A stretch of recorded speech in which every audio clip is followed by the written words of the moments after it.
Hello everyone, magandang buhay sa lahat. Welcome na welcome po kayo dito sa aking Mathematics Tagalog tutorial. Sa video na ito ay papaliwanag ko sa inyo on how to solve word problems involving system of linear equations. So there are many kinds of word problems that involve system of linear equations. So we have 1, 2, 3, 4, and 5 kinds of problems. So yung discussion po ng bawat problems ay medyo mahaba, kaya I decided to discuss it by part. For part for part 1, I discussed number problems, part 2, geometric problems, part 3, uniform motion problems, part 4, mixture problems, part 5, investment problems. So sa video na ito, ang i-discuss ko po sa inyo ay about mixture problem. So lahat po ng problems na ipipresent ko ay tungkol lang po sa mixture problems. So ipapaliwanag ko po yung mixture problems or how to solve mixture problems in step by step. At kung hindi pa po ninyo napanood yung part 1, 2, and 3 na number, geometric, uniform motion problems, pwede lang po ninyong balikan dito po sa ating playlist. At abangan po ninyo yung part 5 na aking i-upload sa susunod about investment problems. Okay? Okay, so let's start for problem number 1. A chemist wants to make 50 ml of a 16% acid solution by mixing a 13% acid solution and an 18% acid solution. How many milliliters of each solution should the chemist use? Okay, so this problem is all about mixture problem. At masosolve po natin itong mixture problem applying system of linear equations in two variables. Now, how we start solving this kind of problem? Okay, syempre, una ay analyze po natin yung problem. Okay, basahin po natin ng 2 o 3 beses just to analyze the problem. Okay, read it again. A chemist wants to make 50 ml of 16% acid solution by mixing a 13% acid solution and an 18% acid solution. Okay, so sabi po ng chemist ay gagawa po siya ng 50 ml na 16% acid solution. So ang imimix daw po niya ay 13% acid solution at 18% acid solution. So dalawang klaseng acid solution po ang imimix niya para makabuo po siya ng 16% acid solution na 50 ml. Okay. Now, how many milliliters of each solution should the chemist use? Ang tinatanong po ng problem, ang ibig sabihin po ng each solution, ibig sabihin, ilang ml daw po ang kailangan ng 13% solution at ilang ml na kailangan para sa 18% solution. Okay. At yung ml na mabubuo po natin kapag pinag-add natin 50 ml. Okay, hati po yung 13% at 16% na amount for 50 ml. Okay, now, how are we going to solve this problem? So, ang hinahanap ng problem ay ml. So, we are going to let x ml of 13% solution and let y ml of 18% solution. Okay, so yung ml dito ay milliliters. Okay, so milliliters of 13% solution at milliliters of 18% solution. Okay, paano po natin yan uumpisan na isolve? Mayroon na po tayong let x and y. Okay, kailangan po natin ng table para mas malinaw po nating maintindihan yung problem. So sa first column po dito sa ating table, ilagay po natin yung dalawang klasing solution. Ito po ay 13% acid solution at 18% acid solution. Ito po yung two kinds of solution na imimix natin. Okay? And then sa tatlong column, since mixture problem, kailangan po natin ng amount. Yung amount, ito po yung ml, okay, or milliliters, yung dami.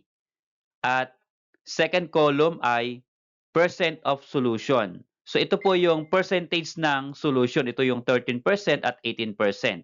At yung mixture, ito po yung magkahalong amount at percentage. Okay, paano po? So yung amount, ito po ay ml.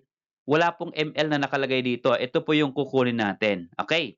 So yung x ay ml of 13% solution. Kaya yung 13% solution lagay po natin sa amount ay yung x. At yung 18% naman ay yung y. Okay, so again, yung amount, ito po yung ml. Ang x po ay 13%, kaya x tapos 13%. At yung y, 18%. Ito po yung y, 18%. Okay, percent of solution, of course, ito na po yan siya. Okay, 13%, lagay po natin dito. 13% or ilagay po natin into decimal yung 13%. So yung 13% ay 0.13. So paano po naging 0.13? I-move lang po yung decimal going to the left. Okay, since percent, dalawa po yung 0 sa percent, move natin yung decimal going to the left twice. So 1, 2, 0.13 or 0.13. Gawin din po yung 18% solution, okay, into decimal 0.18. Okay. And then yung mixture, ito po yung magkahalong amount at percent. Pero ang gagawin po natin dito ay ito pong decimal, hindi po yung percentage. Okay? So, multiply po natin yung x and 0.13 para sa mixture. Kaya, for mixture, ang mixture po natin ay AP. So, amount times percentage.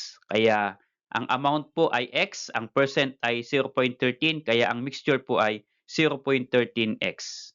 At dito naman po sa 18% solution, 0.18 times y. Okay? Ito po yan. And then, mula po dito, ilalagay po natin yung total. Kasi nakalagay dito, a chemist wants to make a 50 ml of a 16% acid solution. Okay, so gagawa daw po siya ng 50 ml. Ibig sabihin, yung sa amount, dapat ang mabubuo ay, ang sum ay 50 ml. So ito po yung kanyang total.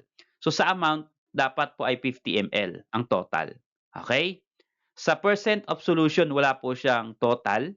Meron pong siyang total kasi nakalagay dito, 50 ml of a 16% acid solution. So ilagay po natin dito sa percent, dapat ang total po niyan ay 16%. Okay? Or in decimal again, move the decimal twice going to the left, 1 to 0.16 or 0.16. Okay? At ang mixture po ng total ay ito po, amount at percent. So 50 times 0.16, so this become 0.16 times 50. Okay. So dito po sa ating table, makakagawa tayo ng dalawang equations. At yun po yung magiging gagamitin natin na system of solution para ma-solve po yung x and y dito. Okay, yung unang equation ay ito pong amount. X plus y, if you're going to combine, that is equal to 50 kasi total nga po. Okay, so ito po yun. X plus y is equal to 50. At syempre, pati rin po yung mixture ay i-add natin. Okay, kasi may total po yung mixture. So 0.13x plus 0.18y is equal to 0.16 times 50. Ito po, ibaba ko po dito. Okay, ito na po yung ating second equation. 0.13x, ito po yon. I-add natin yung plus 0.18y, this one, is equal to yung total, 0.16 times 50. Okay, this one. And then, ito po yung dalawang equations na i-consider natin to solve for the value of x and y. So dito, pwede po nating i-simplify ito pong 0.16 times 50. So this will become, if you're going to multiply 1, that is equal to 8. So ito po yung ating final equation to be used to calculate the value of x and y. Okay, so itaas po natin dito yung ating dalawang equations. So we are going to solve for x and y.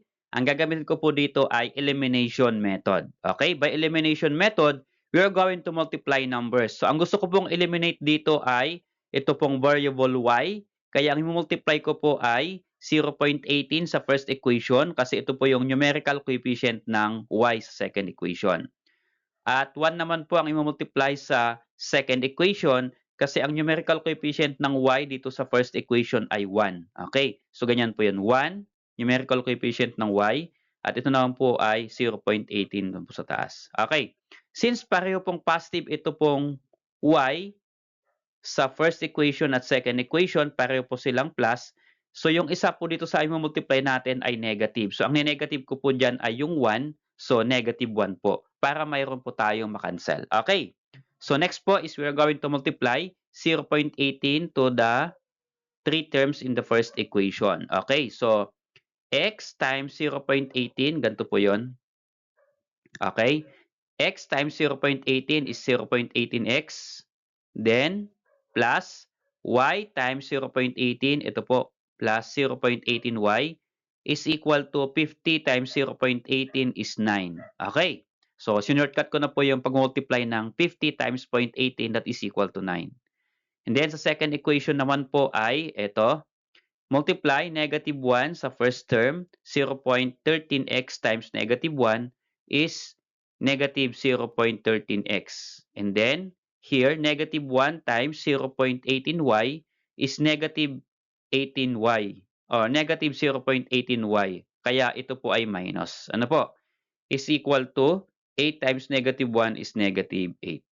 Okay. So next, after multiplying the numbers, we are going to add. Okay? So i-add po natin itong first equation sa second equation. So magkatapat na po yung x, magkatapat yung y, at magkatapat po yung constant. So if you are going to add, this will become, kakancel po natin itong 0.18y, 0.18y. So pareho po silang 0.18y, pero magkaiba po ng kanilang sign, positive at negative, kaya pwede pong i-cancel yan. Ano po? So, nawala na po yung variable y. So, here, you're going to add 0.18x plus negative 0.13x that is equal to 0.05x. So, ito po ay addition ha. And take note, you're going to add positive and negative. Kaya yan po ay magma-minus. So, 0.18 minus 0.13, that is 0.05. Okay? And then variable x is equal to 9 plus negative 8 is positive 1. Okay. So, ito na po yung ating equation. 0.05x is equal to 1. We are going to solve for x. May kasamang 0.05. So, divide 0.05 to both side of the equation. Okay? Then, cancel po natin yung 0.05. Then, this will become x variable is equal to, i-divide lang po natin ito using calculator, pwede. 1 divided by 0.05, that is equal to 20. So, x is equal to 20. At ano nga po ba yung x sa ating pong problem? Ang x po ay ml of 13% solution. Okay? Now, we are going to solve for the value of y. To solve for y, kailangan po natin ng isang equation dito po sa dalawang equation. So, medyo mas madali po yung first equation, x plus y is equal to 50. Ito po yung gagamitin natin to solve for y. Substitute lang po natin yung value ng x and then solve for y. So, ang value ng x dito ay 20. Lagay po natin sa variable x, substitute natin. So, let's become x is 20, then copy plus y equals 50. Okay? And then, solve for y here. Move natin yung 20 sa right side. So, this will become y is equal to 50. So, positive 20. If you move to other side of the equation, you change the sign. So, positive 20, that will become negative 20. Kaya ito po ay minus 20. So, 50 minus 20. Okay? And then, 50 minus 20, that is equal to 30. So, the value of y is equal to 30. So, how to write the answer using the value of x and y? Ito po yung sagot natin in sentence form. Actually, nakuha na po natin yung x20 at yung 20 po ay 13% solution at ang y30, ang y naman po ay 18% solution. In sentence form, kasi ito po yung kanyang tanong, how many milliliters of each solution should the chemist use? Kaya ang sagot po natin, a chemist should use 20 ml of, ang 20 ay x 13%. Kaya use 20 ml of 13% solution and 30 ml. Ano po yung 30 ml? Y. Ano po yung Y? 18%. Kaya 30 ml of 18% solution. Okay? So, as simple as that, ganyan lang po yung simpleng pag-create ng sagot in sentence form. Okay? Okay, so let's try another problem. Problem 2 or problem number 2. A farmer has two types of milk. One that is 26% butter fat and another which is 22% butter fat. How much of each should he use to end up with 50 gallons of 24% butter fat? So ganito lang po yung ating first problem. Ano po? Ang hinahanap po ng problem ay how much of each should he use to end up with 50? So, ilan daw po? Okay? How much? So, gaano karami? Ano po? At ang end up po niya ay, o yung total po ng makikreate po niyang mixture ay 50 ml gallon or 50 gallons of 24% butter fat. At dalawa po yung kinds of milks or types of milks, 26% at 22% butter fat. Okay, so to answer this problem again, we let X and Y for the unknown. So ano po ba yung unknown? How much of each should he use? Okay, since ang ginamit po dito sa total ay end up po niya ay gallon, ano po, na unit, kaya ang X po ay gallon of 26% butter fat. At yung Y naman, how many gallons of 22% butter fat? Okay, kasi gallon po yung ginamit dito. Then next, again, use a table. At sa table, sa first column, lagay po natin yung two types of milk, 26% and 22% butter fat. At again, ito po yung ating next column, yung amount, gaano karami, percent of solution, ito po yung percentage, at yung mixture, yung pinaghalong amount and percentage. Okay, sa amount, again, kung gaano karami, ito po yung ating gallon. Ano po, yung dalawang butter fat. So, X and Y po yung ating amount. And then, yung percent naman, sa first type of milk is 26% butter fat, kaya ang percent po niya ay 26%. In decimal form, 0.26. At sa next type of milk, 22%. Okay, in decimal form, 0.22. And then yung mixture po niya, again, multiply lang natin yung amount at percent. Pero dito, again, ang gagamit po natin ay yung decimal. Ano po? Kapag mag-create po tayo ng multiplication. So, x times 0.26 for the mixture. Okay? Kaya 0.26x. Okay? Sa 26% butter fat. At sa 22% butter fat naman, y times 0.22 kaya 0.22y. And then yung total, so yung total amount, ang amount po ay 50 gallon dito po sa amount. So add natin yung dalawa mamaya, x plus y, the total should be 50. And then sa percent, may total din po. Dapat mag-end up sa 24% butter fat. Kaya ilagay po natin dito 24% or 0.24. At ang mixture po niya, i-multiply natin ulit ito, 50 times 0.24. Okay? Yan. So, mag-create po tayo ng equation. Again, sa amount, x plus y is equal to 50. At sa mixture, ito po yun. 0.26x plus 0.22y is equal to 0.24 times 50. Ito po yun. Lagay ko po dito sa baba. Okay, so this one. And then we can simplify 0.24 times 50. Okay? That is equal to 12. So ito po yung dalawang equations na i-consider natin to solve for the variable x and y. Again, at ang x and y, ito po yung amount of 26% butter fat at 22% butter fat. Okay, taas po natin yung dalawang equations and we are going to solve this system of equation. You can use any method. So dito ang gagamitin ko po ay elimination method. So mas madali po ang gamitin ito para sa akin. But it's up to you kung ano po yung gusto ninyong method na gamitin. Okay? Using elimination method, multiply ako ng two numbers. I want to eliminate variable y.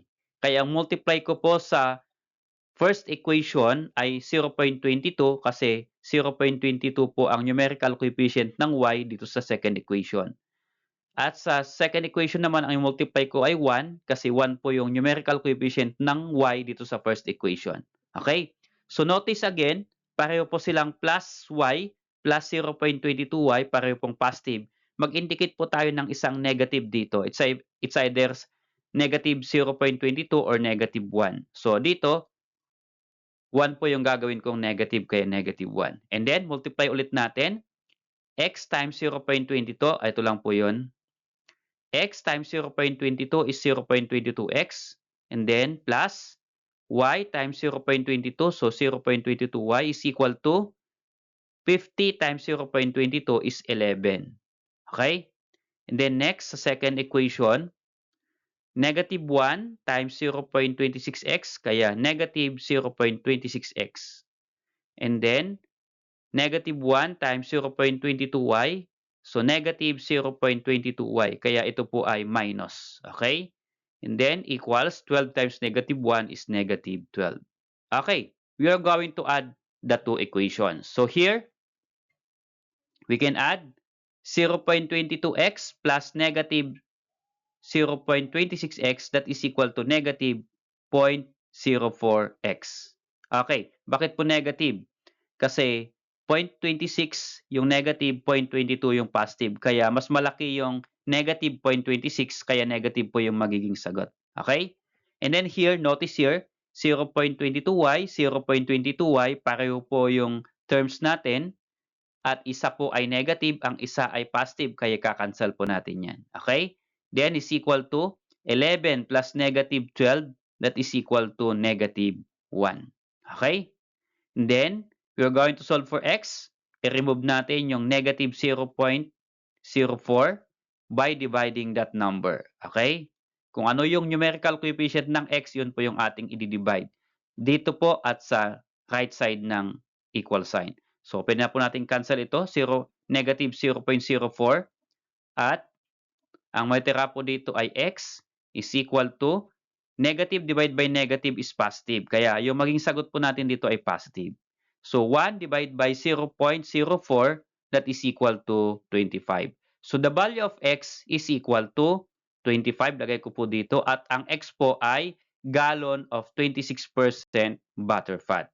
Now, we are going to solve for the value of y. To solve for the value of y, we are going to choose any one of the two equations. Okay, ang gagawin ko po, medyo mas okay itong first equation, x plus y is equal to 50. And then, substitute po natin yung value ng x which is 25. Okay, lagay po natin dito sa x. So, x is 25, then copy plus y equals 50. And then, solve for y here. Move natin yung 25 sa right side. So, this become y is equal to 50, positive 25. If you move, change the sign, negative 25, kaya minus 25. Okay? 50 minus 25 is equal to 25. So, y is equal to 25. Notice here, hati po sila. Ano? 25 yung x, 26%.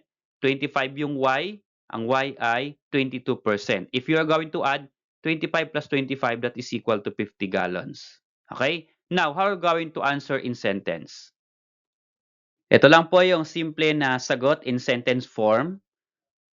Since ang hinahanap po ng problem ay how much of each should he use to end up with 50 gallons of 24% butter fat. Kaya sagutin po natin, how much of each?